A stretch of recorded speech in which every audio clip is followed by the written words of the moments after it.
เจริญพรท่านพุทธศาสนิกชนทุกท่านรายการธรรมทานจากวัดพุทธปัญญา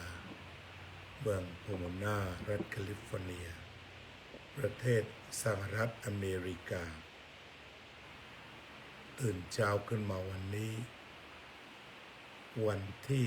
2 กรกฎาคมพุทธศักราช 2569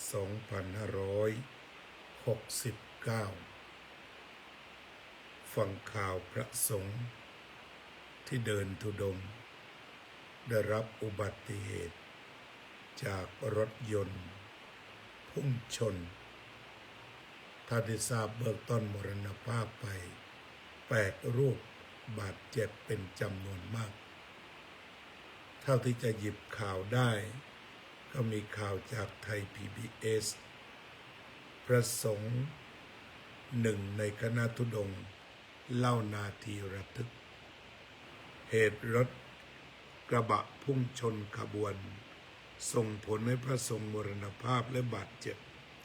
ซึ่งคณะสงฆ์กำลังอยู่ระหว่างเดินทางมุ่งหน้าไปอำเภอน้ำขุ่นจังหวัดอุบลราชธานีโดยปฏิบัติยึดแนวขอบทางอย่างระมัดระวังแต่รถคันดังกล่าวพุ่งเข้ามาชนอย่างเร็วและกระชั้นชิดจึงไม่สามารถหลีกได้ทันเหตุเกิดน่าจะเป็นจังหวัดมุกดาหารเนี่ยเขาบอกรถชนพระธุดงค์อุบัติเหตุมุกดาหารบริจาคเลือดด่วนโรงพยาบาลมุกดาหารอำเภอดอนตาลข่าวด่วนมุกดาหารเพื่อที่จะได้รับฟังข่าวตรงๆอาตมาก็ขอนำเอาข่าว PBS นี้จากพระซึ่งท่านอยู่ในเหตุการณ์เล่าให้ฟังคณะสงฆ์ร่วมกันเดินจาริกจะตั้งใจจะย่างจากผู้ประบาทมโนล่มจะไปอำเภอหนำคุณมีคณะสงฆ์มาร่วมกันทั้งเบอร์เนี่ย34 รูปส่วนมากอะคณะสงฆ์อำเภอหนำคุณแล้วก็อีกส่วนหนึ่งก็มาจากต่างจังหวัดเนี่ยโคราชเนี่ยขอนแก่นเนี่ยยังสีหน้าบัตรมาร่วม4 รูปนะครับทั้งหมด34 รูปแล้วมารวมกันเมื่อคืนพักที่ภูมโนลมฉันเช้าเสร็จหลวงพ่อถวายพระตาหารแล้วก็เดินลงมาเมื่อกี้มาพักที่พักสงฆ์ตรงนี้พักฉันน้ำฉันกาแฟพอเสร็จก็เลยเดินออกมาสักประมาณสัก11 นาฬิกาเดินมาตรงนี้นะครับพอเดินมาคณะสงฆ์เดินเป็นแถวแล้วฝั่งนี้มันจะมีไหลทางคณะสงฆ์เดินจากไหลทางที่เป็นเนี่ยเขาเรียกว่าเป็นซีเมนต์นะต่อไปประมาณสักคืบนึงเนี่ยประมาณสัก30 เซนหรือ1 ฟุตไม่ได้ถึงเส้นขาวเลยซ้ำไปนะเดินประมาณตำรวจก็ยืนแล้วคราวนี้รถมันมาตั้งแต่นู่นตั้งแต่รถสีเหลืองนู่นมันเลี้ยวมาเลยเลี้ยวมาคราวนี้มันมาถึงนี่กว่าจะเห็นเนี่ยมันระยะเนี่ยจากเนี่ยไปถึงเนี่ยใกล้ๆประมาณสัก7 เมตร5 เมตรนี่แหละโยมรถวิ่งมาประมาณสัก70 กิโลเมตรต่อชั่วโมงประมาณนั้นหลวงพ่อคณะตำบลท่านหลบทัน5 รูปนี่ก็คือเตรียมตัวออกหลบทันภายใน2 วิหรือ3 วิหลังจากนั้นมันเร็วมากรถก็วิ่งเกือบเลยแล้วเกือบชนเสาเห็นไหมไปดูล้อได้เลยรถมันเอียงมาแต่นู่นนี่แล้วก่อนเนี่ยสะบัดออกเขาเนี่ยพระที่อยู่ด้านหลังประมาณสัก3-4 รูปที่ท่านมาก็คือรถมันตีกระบะไปโน่นหัวไปนี่ท่านเดินมาทั้งหลังก็เลยไม่ได้รับผลกระทบแต่ช่วงที่อยู่กลางตั้งแต่รูปที่5ไปเหมือนก็คือเข้าใจไหมว่าแถวตรงอย่างเงี้ยท่านเดินแถวตรงแล้วเหมือนรถกวาดไปเลยใช่พระท่านโอ้เหมือนอันนี้ก็เป็นข่าวคณะสงฆ์คุณผู้ชมไปดูเรื่องราวของพระขุนแผนนะคะ This video your English is at an ค่ะอันนี้ร่วมกันเดินจาริกจะตั้งใจจะย่างจาก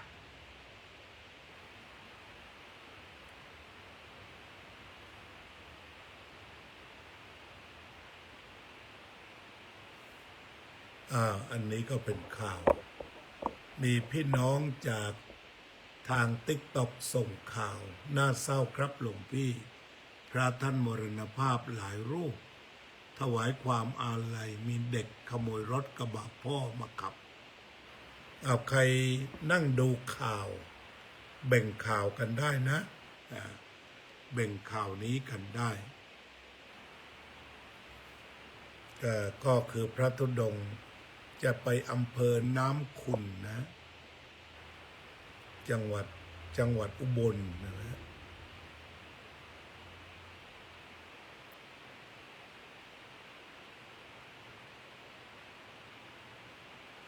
อำเภอน้ำขุ่นจังหวัดอุบล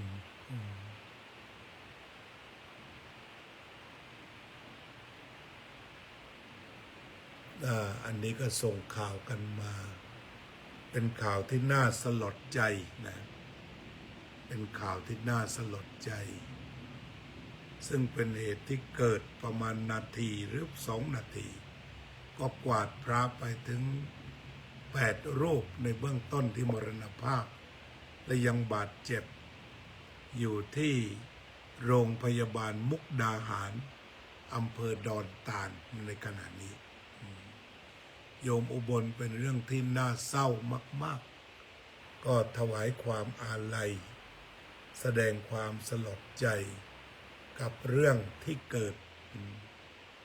ถือว่าเป็นอุบัติเหตุจริงๆเริ่มตั้งแต่เด็กอายุ11 ขวบกล่าวกันว่าอย่างนั้นอายุ11 ขวบนำรถของพ่อมาขับซึ่งตรงนี้ก็คงจะติดตามข่าวตอนต่อไปก็คือยังเด็กนักแล้วก็จับรถมาขับแล้วก็เหยียบเป็น70เลยว่าอย่างนั้นก็พอดีพระท่านเดินไปก็สวนกลับมา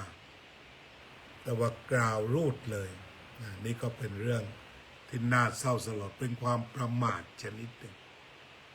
ดังที่พระพุทธองค์ตรัสเอาไว้นั่นแหละความประมาทเป็นทางแห่งความตายเสียงไม่ค่อยได้ยิน ก็ไม่ทราบจะทำยังไงเสียงได้แค่นี้ก็นั่งพูดถึงจอแล้วก็ได้แค่นี้เองไม่ทราบว่าจะทำยังไงเจริญพรโยมอลิซ่ายินดีผลเจริญก็เป็นข่าวเศร้าตั้งแต่เช้ามืดเลยทีเดียวทางอเมริกาทางประเทศไทยเราก็เป็นพลบค่ำที่ทุกคนจะต้องดูข่าวค่ำกันด้วยความเศร้าสลดใจเพราะเป็นโศกนาฏกรรมที่รุนแรงอันเกิดจากความประมาทตรงนี้ก็แสดงความอาลัยถวายความอาลัยกันได้กับท่านที่เสียชีวิตและพระก็กำลังทำหน้าที่ธุดงค์เรื่องของการเดินถนนนั้นไม่ปลอดภัยละไม่ปลอดภัยจริงๆดูตั้งแต่หลวงพี่ปัญญาการะออกสตาร์ท3 วันก็เจอรถอเมริกาสวนเข้ากลางวงแต่ว่าไม่มีใครตายทำเอาพระธุดงค์ต้องตัดขาไปรูปหนึ่งทีนี้ก็ถามว่าทำไมพระธุดงค์ชอบขึ้นมาเดินบนถนนเพราะว่าในฐานะเคยเดินมาแล้วคือข้างถนนนี่มันเจ็บคือเราเดินเท้าเปล่าในข้างถนนมันเป็นลูกกรวดมันเจ็บคือถ้าได้ขึ้นเดินบนถนนดำนี่ก็ยังชั่วหน่อยแต่พอดีรถมันมาไวตามที่เขาได้ส่งมากระโดดไม่ทันหลบไม่ทันมันมาซะอีกทางหนึ่งหลบไม่ทันคือพระท่านเดินถูกทางแหละ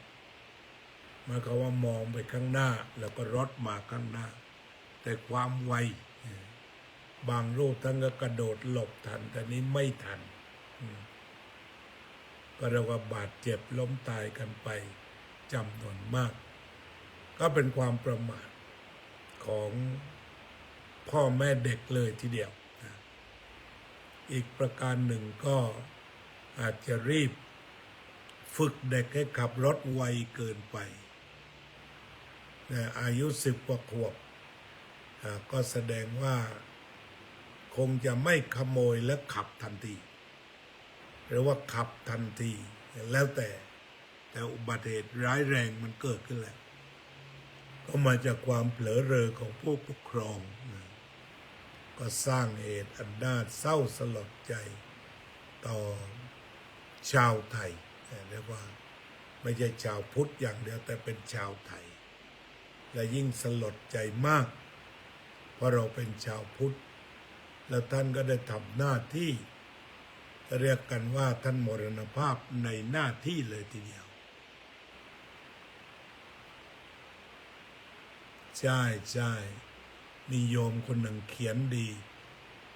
มรณภาพในผ้าเหลืองมีคุณค่ามากอย่างน้อยท่านก็ได้เดินตามรอยพระตถาคตอันนี้ถ้าพูดแล้วท่านทำหน้าที่ในการเดินธุดงค์นั้นถูกต้องถ้าเป็นทหารก็เรียกว่าตายในสนามรบพระเนนเหล่านี้ก็คือไปทำหน้าที่แต่โอกาสจะเกิดอุบัติเหตุมีจริงทั้งในอเมริกาที่เราพบว่าเป็นประเทศที่เคร่งครัดมากแต่ก็เจออุบัติเหตุรถชนเขากลางวงพระธุดงค์เลยทีเดียวตรงนี้เราก็คงจะต้องมาศึกษาเรียนรู้กันเบื้องต้นก็คือการครอบครองรถที่เรามีอยู่ว่าเราจะทำอย่างไรในการที่จะใช้รถให้มีความปลอดภัยอย่างสูงตรงนี้ก็มีความสำคัญมากได้ทราบจากบางคอมเมนต์ว่าเป็นรถเก่าแล้วก็เป็นเกียร์กระปุกซึ่งอาจจะเรียกว่าขับยากแต่ก็คงจะแอบฝึกกันไปแล้วก็เลยออกมาขับได้แล้วก็เกิดเหตุไม่ปลอดภัยดังกล่าวก็จะเป็นความสูญเสียอย่างยิ่งสูญเสียอย่างยิ่งของชาวพุทธเราโดยเฉพาะพ่อแม่ก็แสดงความเสียใจแสดงความเห็นใจต่อพ่อแม่ของพระของสามเณรซึ่งจะต้องเสียชีวิตกันประเด็นกล่าวนี้เอาท่านผู้ใดมีข่าวส่งเข้ามาทาง TikTok Toiler Swift how are you from Malaysia how are you today I hope you are having a good night พระพุทธเจ้าตรัสความไม่ประมาทเป็นทางไม่ตายความประมาทเป็นทางแห่งความตายความประมาทก็คือเผลอสติความไม่ประมาทก็คือไม่เผลองั้นทุกครั้งที่จะจับรถไม่ว่าจะอยู่ในเพศใดวัยใดสำคัญคืออย่าเผลอมีสติรู้สึกตัวทั่วพร้อมแล้วถ้าเป็นไปได้ตรงไหนที่เป็นชุมชนก็อย่าขับไปไวบ้างโยมเป็นศรีภักดีไทยอาจารย์สาธิตธีรปัญโย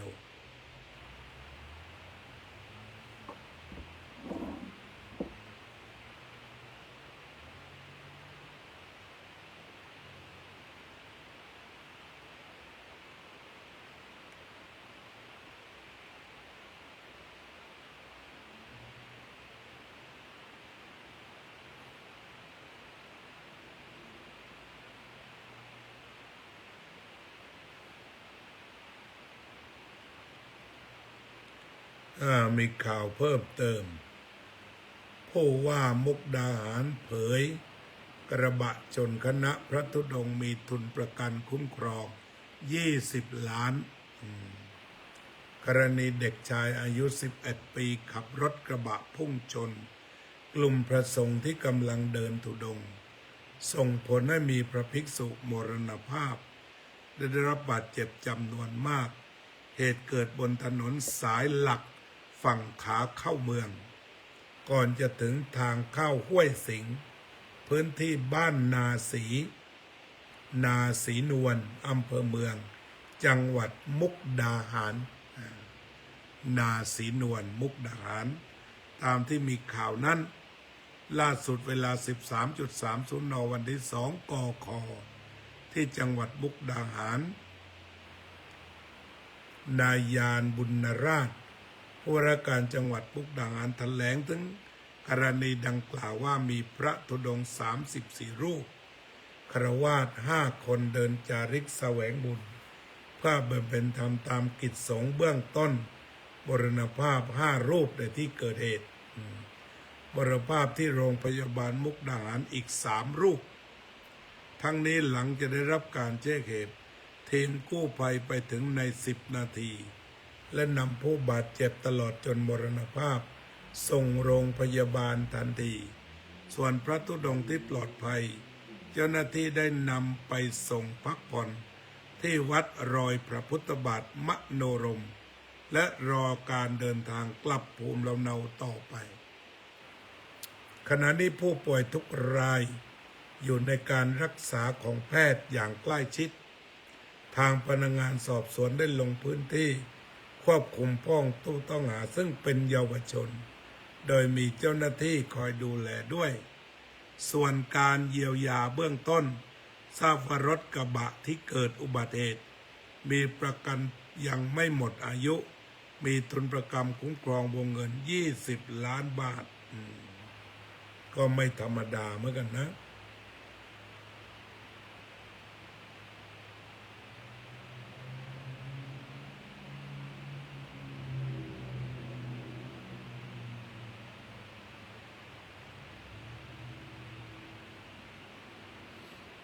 ก็มีคอมเมนต์ขอแสดงความเสียใจกับญาติพระที่เสียชีวิตด้วยนะแสดงความเสียใจกันมาได้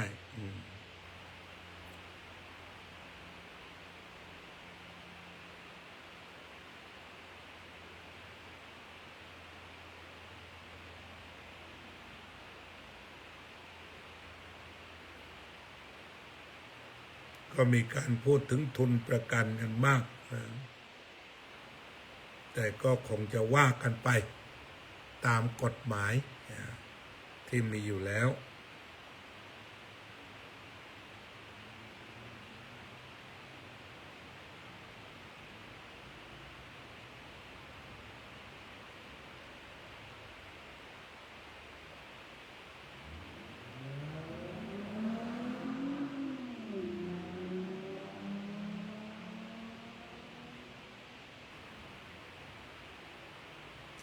ก็มีคอมเมนต์แปลกๆ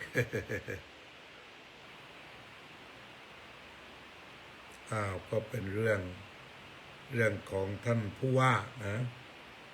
ได้กล่าวไปถือว่าเป็นข่าวที่เป็นทางการที่เราเห็นพระภิกษุสงฆ์เดินมา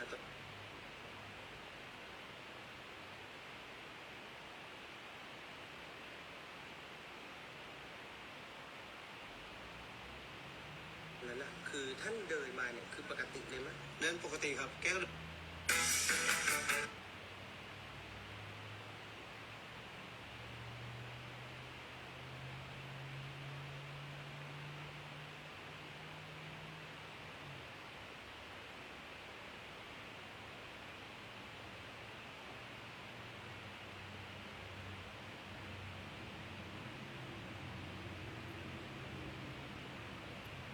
ก็มีข่าวเพิ่มเติมพระธุดงค์ออกจากวัดภูมโนรม 11 นาฬิกาไปถึงที่เกิดเหตุโดยการเดินสวนกับรถซึ่งถูกต้องตามพระวินัยเพื่อจะได้เห็นการจราจรของรถ4 รูปแรกคนรถที่เสียหลักก็ตะโกนบอกว่ารถเสียหลักมาพระก็หลบหลีก5 รูปแรกพอถึงรูปที่6ก็ชนอันนี้มันก็เป็นอุบัติเหตุตามรายงานมรณภาพ8 รูปพักรักษาตัว10 กว่ารูปก็ต้องฝากให้คุณหมอได้ดูแลเนี่ยเจ้าคณะจังหวัดเขาว่าอย่างนั้นนี่ก็เป็นอันว่าเป็นโศกนาฏกรรมที่สำคัญ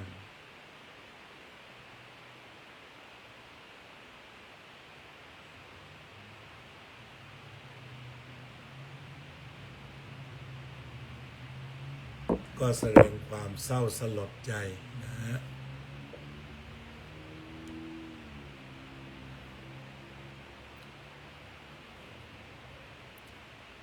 ก็เป็นบทเรียนทุกฝ่ายว่าความไม่ประมาทเป็นทางไม่ตายความประมาทเป็นทางแห่งความตายอันนี้ก็เป็นเคสสตั๊ดดี้ที่อย่าให้เสียชีวิตผ่านไปต้องนำมาทบทวนมาศึกษากันให้ดีรายการธรรมทานก็คงจะรายงานกันแค่นี้เป็นบทเรียนกันแค่นี้นะ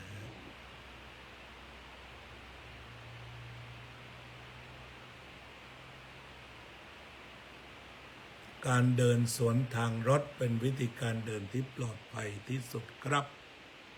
ดีมากลูกแสดงความเห็นมาถูกต้องครับมาสัพเพสัตตาสัตว์ทั้งหลายที่เป็นเพื่อนทุกข์เกิดแก่เจ็บตายด้วยกันทั้งหมดทั้งสิ้นอเวราโหนตุจงเป็นสุขเถิดอย่าได้มีเวรแก่กันและกันเลยอภัยยาปัจจาโหนตุจงเป็นสุขเถิดอย่าได้พยาบาทเบียดเบียนซึ่งกันและกันเลยอนิฆาโหนตุจงเป็นสุขเถิดอย่าได้มีความทุกข์กายทุกข์ใจเลยสุขีอัตตานังปริหะรันตุจงมีความสุขกายสุขใจรักษาตนให้พ้นจากทุกข์ภัยทั้งสิ้นเถิดเราจะได้น้อมสวดเพื่ออุทิศส่วนกุศลให้พระสงฆ์ทั้งหมดที่มรณภาพจากการทำหน้าที่พุทธบุตรไปสู่สุคติด้วยกันทุกท่านทุกคนเถิดอิจิตังปฏิตังตุมหังคิปะเมวะสมิจฉตุสัพเพปุเรนตุสังกปปาจันโทปนรโสยถามณิโชติรโสยถาสัพพิติโยวิวัชชันตุสัพพโรโควินัสตุมาเตภวัตวันตรายโยสุขีติกายุโกภวะ